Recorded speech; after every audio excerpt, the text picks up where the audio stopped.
안녕하세요. 자동차 탐구 프로젝트의 실제 2차 시 2부입니다. 이번 차선 인식하기 2부에서는 이미지 분류를 사용하여 차선을 인식하고 주행하는 방법에 대해서 알아보겠습니다. 이번 차시의 학습 목표입니다. 이번 차시에서는 인공지능 모델의 차선 이미지를 학습시켜 차선 이미지를 분류하도록 하는 과정을 실습해 보도록 하겠습니다.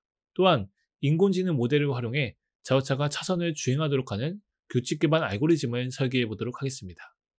앞선 2부에서는 자동차 그리드 함수를 활용해 이미지에 격자선을 그어 차선의 거리를 예측하는 방식으로 차선을 인식하였습니다. 이는 사람이 정한 규칙에 따라 차선을 인식하는 규칙 기반 차선 인식에 해당하는데요.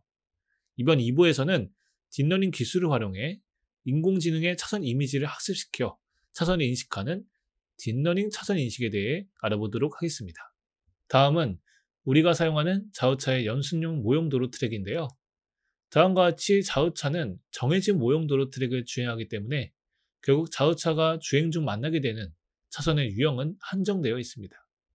따라서 카메라를 통해 받아온 이미지에서 인공지능이 차선을 분류하도록 하고 분류한 차선에 따라 주행하도록 한다면 자동차가 차선에 따라 주행하도록 할 수 있습니다.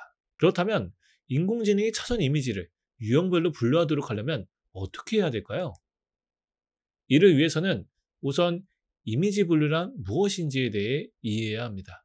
이미지 분류란 이미지 전체에서 두드러지는 특징을 추출해 학습한 후 새롭게 입력된 이미지가 컴퓨터가 학습한 이미지 중에서 무엇에 가장 가까운지를 판단하도록 하는 인공지능 기술을 말합니다. 예를 들어 다음과 같이 고양이 사진과 강아지 사진을 학습한 후 새로운 이미지를 입력하면 인공지능 모델이 어떤 사진이 강아지인지 아니면 고양이인지를 학습한 결과를 토대로 예측하여 맞추는 것이죠. 주로 우리가 앞서 배운 딥러닝 기술을 활용해 인공지능이 이미지에서 스스로 패턴과 특징을 찾아내도록 하는 방식으로 구현됩니다. 초창기 이미지 분류 모델은 이안 르큰이 발표한 레넷5인데요. 레넷5는 수표에 적힌 손글씨를 인식하기 위해 개발된 인공지능 모델이었습니다. 레넷5를 비롯한 초기 이미지 분류 모델들에는 문제점이 한 가지 있었는데요. 당시 인공지능 개발 초창기에는 인공지능의 성능을 높이기 위해서 보통 신경망의 깊이를 늘리는 방식을 사용했습니다. 그런데 다음의 그래프와 같이 신경망의 깊이를 더 깊어지게 하였음에도 오히려 오차가 더 크게 발생하는 문제가 발생한 것이죠. 이러한 현상을 기울기 소시 문제라고 부릅니다. 이 때문에 초기 이미지 분류 모델들은 복잡한 문제를 해결하는 데에는 한계가 있었습니다. 이러한 문제점을 해결한 것은 바로 마이크로소프트사의 한 연구팀이 2015년에 발표한 레즈넷 모델인데요. 자동차 시스템에서는 바로 이 레즈넷 인공지능 모델을 활용해 이미지 분류를 체험할 수 있는 환경을 제공하고 있습니다. 인공지능 모델을 구축하고 학습시키는 데에는 엄청난 학습량과 코드 작업이 필요합니다. 하지만 자동차 시스템에 탑재된 인공지능 학습 모듈을 사용하면 미리 준비된 코드 묶음에 따라 간단하게 인공지능 모델을 학습시킬 수 있습니다. 다음의 표는 자동차의 인공지능 모델 학습 과정을 표로 나타낸 것인데요. 한 단계 한 단계씩 차근차근 따라가 보도록 하겠습니다. 먼저 첫 번째 단계는 학습 준비하기 단계입니다. 인공지능의 어떤 데이터를 학습시키려면 우선은 학습할 데이터를 수집해야 하고요. 그 다음에는 수집한 데이터를 인공지능이 학습할 수 있는 형태로 바꾸어주는 작업이 필요합니다. 차선 이미지 분류를 위한 인공지능 모델은 미리 주어진 정답을 토대로 학습하는 지도학습 모델에 해당합니다. 따라서 차선 인식을 위한 인공지능 모델을 학습시키려면 우선 차선 이미지를 수집한 후 수집한 차선의 이미지가 무엇에 해당하는지 이름을 붙이는 작업이 필요합니다. 이렇게 데이터에 해당하는 정답을 붙여주는 작업을 데이터 레이블링 작업이라고 부릅니다. 자동차의 인공지능 학습 모델에 들어가면 맨 먼저 다음과 같이 클래스를 설정해 줘야 하는데요. 여기서 클래스란 수집할 이미지 데이터가 무엇에 해당하는지 그 이름을 미리 설정해 주는 것을 말합니다. 클래스를 설정하려면 다음에 네모칸의 클래스 추가 버튼을 클릭합니다. 버튼을 누르면 다음과 같이 클래스 추가 창이 뜨는데요. 이때는 추가하고자 하는 클래스의 이름을 0으로 입력해 줍니다. 생성한 클래스들에는 각각 순서가 정해지게 되는데요. 이때의 순서는 알파벳 순서대로 정해지게 됩니다. 예를 들어 다음과 같이 애플, 바나나, 체리의 순서로 클래스 순서가 정해지게 되는 것이죠. 이때의 클래스 순서는 인공지능이 학습한 결과를 확인할 때 사용되기 때문에 매우 중요합니다. 그런데 이렇게 알파벳 순서로 클래스를 설정하면 헷갈릴 수가 있는데요. 이를 방지하기 위해서는 다음과 같이 이름 앞에 숫자를 붙여 클래스명을 지정하면 알파벳 순서와 상관없이 내가 원하는 순서대로 클래스 순서를 설정할 수 있습니다. 차선 인식의 경우 차선의 종류를 크게 직진, 좌회전, 우회전으로 구분할 수 있으므로 다음과 같이 클래스명을 설정할 수 있습니다. 만약 선택한 클래스를 지우고 싶다면 다음과 같이 클래스명의 네모 박스를 선택하고 선택 클래스 삭제 버튼을 눌러 클래스를 삭제할 수 있습니다. 클래스명을 설정한 후에는 카메라로 각각의 클래스명에 해당하는 이미지를 수집해 줘야 하는데요. 이때는 다음 빨간색 네모 칸을 눌러 촬영 영역을 넓히면 다음과 같이 데이터 수집 도구들을 사용할 수 있습니다. 각각의 도구들을 살펴보자면 1번 클래스 선택은 내가 수집하고자 하는 이미지가 무엇에 해당하는지 클래스를 변경할 수 있습니다. 2번 카메라 이미지는 카메라로 수집하는 이미지를 실시간으로 확인할 수 있는 창입니다. 3번 녹화 및 캡처 버튼은 데이터 수집 방식을 설정해주는 버튼으로 빨간색 버튼은 연속해서 이미지를 수집할 수 있고 파란색 캡처 버튼은 한 이미지씩만 수집할 수 있습니다. 4번 조이스틱은 자동차의 바퀴 각도나 속도를 움직여가며 촬영할 수 있는 도구인데요. 이때는 특정 각도나 속도를 고정할 수 있습니다. 마지막 5번 캡처 이미지 확인은 수집한 이미지들을 확인할 수 있는 창입니다. 이때는 이미지를 선택하고 삭제할 수도 있습니다.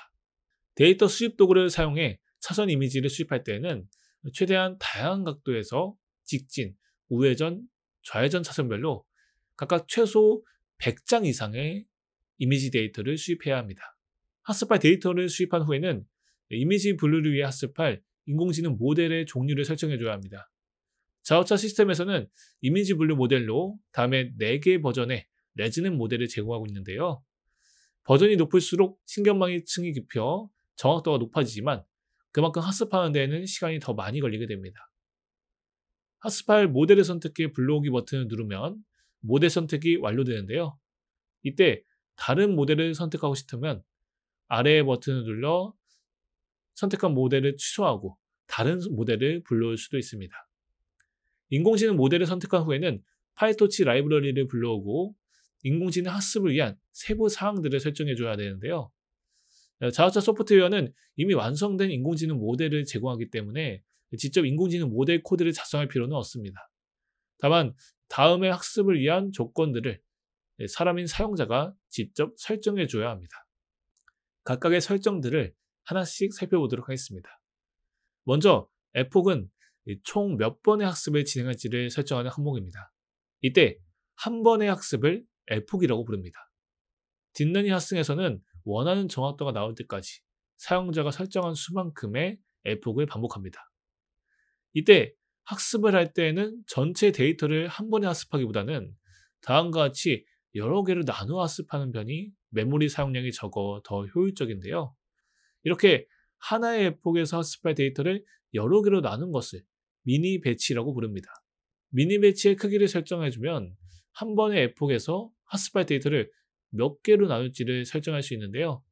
크기를 크게 설정할수록 더 적게 나누어 학습하게 되고 크기를 줄일수록 더 많은 횟수로 나누어 학습하게 됩니다. 다음으로 학습률은 무엇일까요? 이전 1차 시에서 딥러닝 학습에서는 순전파를 통해 가중치들을 계산하여 계산한 결과를 정답과 비교하고 그렇게 나눈 오차를 계산해 오차 값을 줄이는 방향으로 가중치들을 역으로 수정해 나가는 역전파의 과정을 거치면서 오차를 점차 줄여나가는 과정을 거친다고 하였습니다.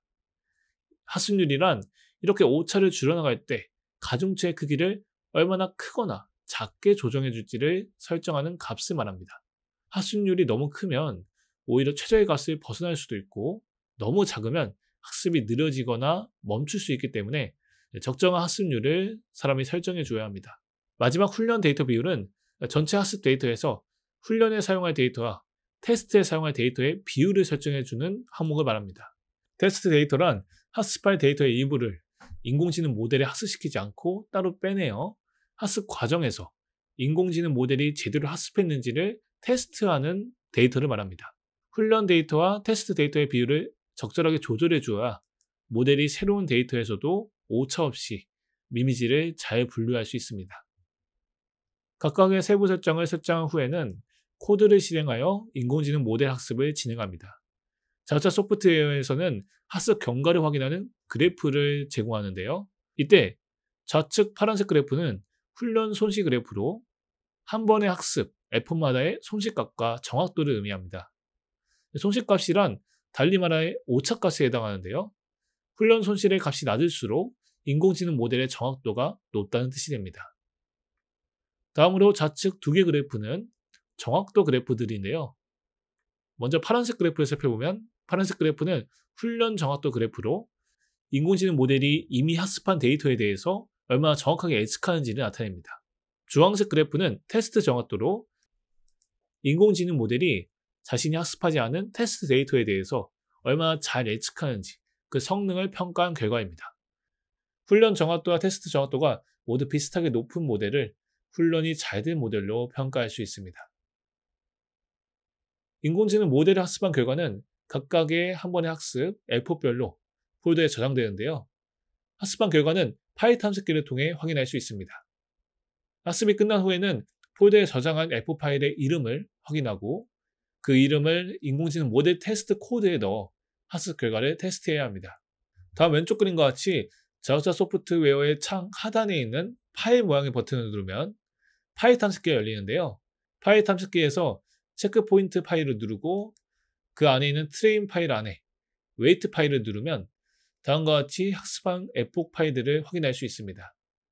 학습 결과를 테스트할 때에는 테스트할 에폭의 이름을 복사해 테스트 코드 창에 있는 네임 변수에 넣어줘야 합니다. 교재 242쪽에는 학습 결과를 테스트하는 코드가 있는데요. 여기 네모친 모델 네임 변수명 옆에 테스트할 에폭 파일의 이름을 문자형으로 적고 코드를 실행해 인공지능 모델을 테스트해 보도록 하겠습니다. 코드를 실행하고 이미지 창을 열면 다음과 같이 자동차 카메라가 받아온 차선 이미지에 따라 화면에 초록색 숫자를 표시해 주는데요. 이때의 숫자는 무엇일까요? 바로 아까 전에 설정해준 클래스의 순서를 나타내는 번호입니다. 클래스 명에는 다음과 같이 순서대로 0부터 번호가 매겨지는데요. 이때의 번호가 바로 해당 클래스를 나타내는 인덱스 번호에 해당합니다. 지금 화면과 같이 클래스 명을 설정할 경우 좌회전 차선은 0으로, 우회전 차선은 1로, 직진 차선은 2로 인덱스 번호가 매겨지게 되는 것이죠. 따라서 좌측 그림과 같이 이미지 상단에 숫자 1이 표시되었다는 것은 인공지능이 해당 차선의 이미지를 우회전 차선으로 예측하였다는 뜻이고, 우측 그림과 같이 숫자 2를 표시하였다는 것은 해당 차선의 이미지를 직진 차선으로 예측하였다는 의미가 됩니다. 코드에서 출력되는 문구로도 모델의 테스트 결과를 확인할 수 있는데요. 이때의 출력값들은 각각의 클래스에 대해 모델이 예측한 확률값을 숫자로 나타낸 것입니다. 이때는 가장 높은 수치를 가진 클래스가 예측 결과로 선택되게 되는데요. 정답과 오차 간의 수치차가 클수록 모델이 이미지를 더 정확하게 분류한 것으로 볼 수 있습니다. 학습한 인공지능 모델의 F 파일은 현재 실행하고 있는 프로젝트에서만 저장되기 때문에 다른 프로젝트에서도 모델을 사용하려면 인공지능 모델이 저장되는 경로를 수동으로 입력해 자동차 내부 저장소에 새로운 이름으로 저장해 줘야 합니다. 다음은 모델을 선택해 저장하는 화면으로 여러 모델 중에 하나를 선택하여 저장할 수 있습니다. 이때 이름을 설정할 때는 반드시 영어로 설정해 줘야 하고요. 같은 이름을 중복해 사용할 수는 없습니다. 등록한 인공지능 모델을 불러오려면 인공지능 실행 코드에 모델 네임 변수에 모델 이름명을 입력하여 실행하면 됩니다. 이렇게 인공지능의 차선 이미지를 학습해 인공지능 스스로 규칙을 설정하여 차선 이미지를 유형별로 분류하도록 하였다면 이제는 인공지능의 예측한 결과를 활용해 자동차가 차선에 따라 주행하도록 하여야 되는데요. 딥러닝 기반 차선 인식에서도 결국 인공지능이 예측한 결과에 따라 자동차가 어떻게 작동할지를 사람이 설정해 줘야 하므로 다음과 같이 규칙 기반 알고리즘을 설계해 줘야 합니다. 이미지 분류를 사용한 차선 주행의 과정을 교재 252쪽의 예제 코드와 함께 살펴보면 다음과 같습니다. 우선 차선 이미지를 학습시킨 인공지능 모델을 불러야 합니다. 이때는 자두차, 파이토치 등의 라이브러리를 불러오고 자동차 AI 모드를 활성화한 후 등록한 모델의 이름을 변수명에 지정해줘야 합니다. 인공지능 모델을 불러온 후에는 자동차 카메라가 받아오는 차선 이미지를 인공지능 모델에 입력합니다. 인공지능 모델은 학습한 결과를 토대로 차선 이미지가 어떤 유형의 차선에 해당하는지 예측한 결과를 출력합니다. 이때 출력된 값은 앞서 설정한 클래스의 순서, 인덱스 번호에 해당하는데요. 모델이 출력한 값에 따라 규칙 기반 알고리즘을 설정하여 자동차가 직진하거나 우회전 또는 좌회전하도록 자동차의 모터를 제어해야 합니다. 코드를 실행하면 다음과 같이 예측된 클래스 값에 따라 우회전 차선이면 우회전하고 좌회전 차선이면 좌회전하고 직진 차선이면 직진 주행을 하게 되는데요. 실제 인공지능 모델을 사용해 코드를 실행한 결과를 영상으로 확인해 보도록 하겠습니다.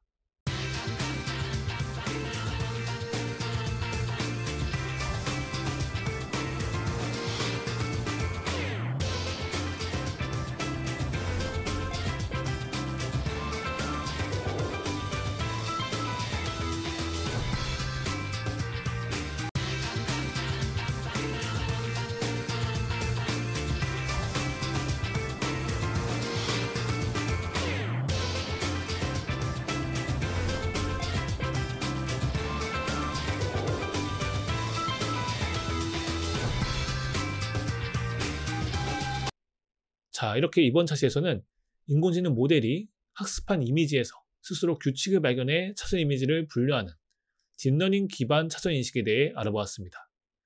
이렇게 자율주행 자동차가 차선을 인식하고 주행할 수 있게 되었다면 다음에는 무엇을 할 수 있어야 할까요? 바로 도로 위에 있는 여러 장애물들을 피해 주행할 수 있어야겠죠? 다음 차시에서는 자동차 프로젝트의 두 번째 미션인 장애물 회피하기에 대해서 깊이 감지, 라이다 센서, 객체 인식을 중심으로 알아보도록 하겠습니다.